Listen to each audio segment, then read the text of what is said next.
আল কুরআনুল কারীম তিলাওয়াত করা 3 এমন শিশু যাদের তিলাওয়াত শুনে আপনার হৃদয় প্রশান্তিতে ভরে যাবে। নম্বর 1, মোহাম্মদ হুসাইন আজিমি, যিনি ইরানের বাসিন্দা। তার তিলাওয়াতে আল্লাহ তাআলা এক অনন্য আধ্যাত্মিকতা দান করেছেন এবং এটি হলো তার কণ্ঠস্বর।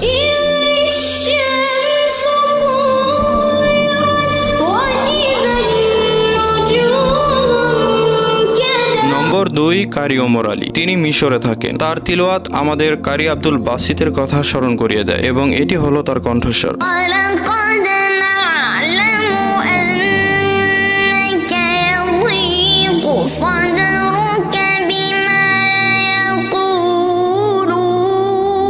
তৃতীয় নম্বরে রয়েছেন মোহাম্মদ রেজা পুরসাফর। সে সম্ভবত ইরানে থাকেন এবং এটি হলো তার কণ্ঠস্বর।